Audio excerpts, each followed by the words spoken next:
One single question has kept gamers up for years. Is chess an esport? It's a hotly contested issue that you're likely to get a different answer to depending on who you speak to. So we only thought it was right to sit down and ask two of the best chess players alive to get their thoughts. But along the way, we realized we might be asking the wrong thing.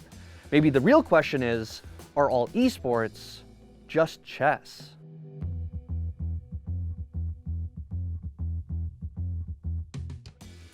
Despite being like a 1,500-year-old board game, chess seemingly gained new life over the last 3 years or so. I mean, by now, everyone and their mother has a chess.com rating, and some of the biggest gaming personalities in the world have been obsessed with it at one point or another. And it's too soon. It's too soon, Hikaru. We didn't even reach a climax. But what became very interesting is that since so many of these quote-unquote gamers were playing chess online, it sort of began taking up the same spaces as esports. But is chess, a medieval board game, an esport? Well, that all depends on who you ask. I personally don't think so for a whole bunch of different reasons, but to be fair, I'm not an esports pro or a grandmaster. So, to get a more educated answer, we sat down with two of chess's greatest minds. But even they were sort of on the fence. You see, Hikaru believes that it all comes down to whether or not you see online chess as completely separate from over-the-board chess. I mean, I think it's a bit of both. I think on the one hand, chess is an esport. On the one hand, I don't think it is. What I would say is that in chess, especially online, there are a couple of things that are very different than over the board. First of all, when you play online, generally, if you do gain time for every single move you make, it's like 1 or 2 seconds, or there's no time added at all during the game. That's something that, in terms of over the board chess, they're actually, I can't think of a single term that you play where time isn't added. When you make a move, you gain time in terms of over the board chess. And online, you don't always gain time, or it's very limited. And I think from that standpoint, it makes the games much more exciting at the end. It also means like the quote-unquote mechanics of using a mouse or making these pre-moves where you make a move in anticipation of your opponent's move. Those are things that are definitely along the lines of an esport that don't apply to over-the-board chess whatsoever. So I think from that standpoint, it can be like an esport. At the same time, I think also it kind of, you know, there are many games where it doesn't get to that stage. There isn't the drama of like a couple of seconds on the clock or needing the mouse skills in the same kind of way. So I think it's a hybrid. On one hand, it is an esport. On one hand, it's not. But when we asked Magnus Carlsen, he claimed that all of these distinctions just don't really matter anymore. I think some, of the mysticism about chess or much of it was already lost quite a while ago when engines came along who basically showed people the score in the game. Before that, you could never see what the score in chess was. You would have to sort of have someone to explain to it. Now people can see a bar going up and down. And I think from that point on, chess players sort of ceased to be these mystical creatures, these magicians who could create something nobody could understand. So like, I think once that sort of disappeared, I think it's very good that we just embrace having more of that, making chess more of a sport, for sure. And maybe they're both right. Maybe the distinction just doesn't really matter anymore. Because regardless of what your opinion on it is, ever since the explosion of online chess, it's basically been permanently added to the esports zeitgeist. And aside from all that, although I don't personally view it as an esport, I do at the very least understand the connection.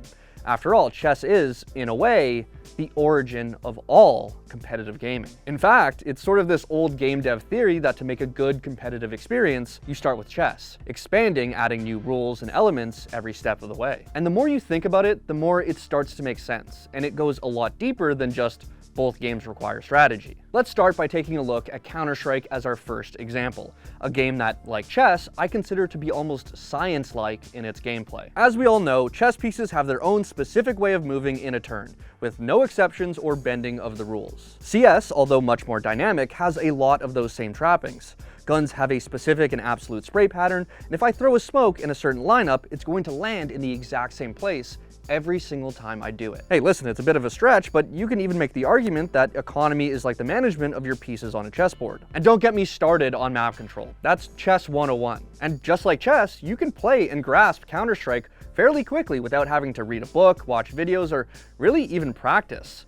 But doing so and learning executes or openings is going to elevate your gameplay tenfold. Hell, you can even view each weapon or position on a team as a chess piece itself. Obviously, CS has a lot more going on, but everything can play a very specific role on a map, and when executed properly, it rarely needs to stray from its necessary duties. Once again, things are much more dynamic in CounterStrike, I think that goes without saying, but I think there's a reason why teams like Astralis had so much success playing a regimented and mechanical style. You can't tell me after watching Prime Astralis, if you break down what they do tick by tick, isn't even the slightest bit like watching a master play chess. This could be the ticket for Astralis. These grenades could do all of the work for them. 3 of them going over the wall, 1 on Exist, 1 on Crims. Everybody's catching fire. Twist goes down, and there it is. They close it right out. 2 on 4. And these arguments continue to extend to games like League and Dota. Every role has their positions and limitations. A tank is supposed to absorb damage, a control mage locks down areas with CC, an assassin deletes people, and a skirmisher skirmishes. Champions are simply unique pieces that you can move and position on a board depending on their specific strengths. And I think that's exactly why we are now starting to see a guy like Tyler1 excel in chess. Think about it, he has reached the highest level in every single League role. Despite being a bit of a goofball, he understands the game to a molecular level. And whether he's conscious of it or not, I kind of believe that Tyler is using his skills in League to win matches in chess, which got him a respectable plus 1400 elo in just a matter of a few months. And maybe we can take something from this. If League actually helped Tyler understand chess, maybe it works the other way around. Maybe practicing the oldest esport in the world can make you better at a game like CS. Now, one of the most obvious differences between competitive video games and chess is the massive increase in asymmetry. I mean, no one gets an AK-47 in chess, but those foundations are just so similar, it's hard to ignore. And this isn't even an original thought. There are plenty of videos and threads of other people comparing esport level games to chess, and I think the reasons we do that are incredibly clear. Once again, whether or not chess is actually an esport or not is a bit of a moot point. It's become a part of our world, and I don't think there's any getting rid of it. After its first initial boom, I thought that chess was just another pandemic flavor of the month, that people would move on once things got too difficult or boring. But being the eternal competitive game, it just keeps popping back up. And I think it's because its simplified nature scratches an itch that modern games just can't. There's no ping, no exploits, no bugs, no battle pass. Win or lose, the outcome is entirely dependent on your own performance. And despite it being an ancient game, I think that's a breath of fresh air these days. I just can't wait for what the devs are gonna do when they finally drop Chess 2.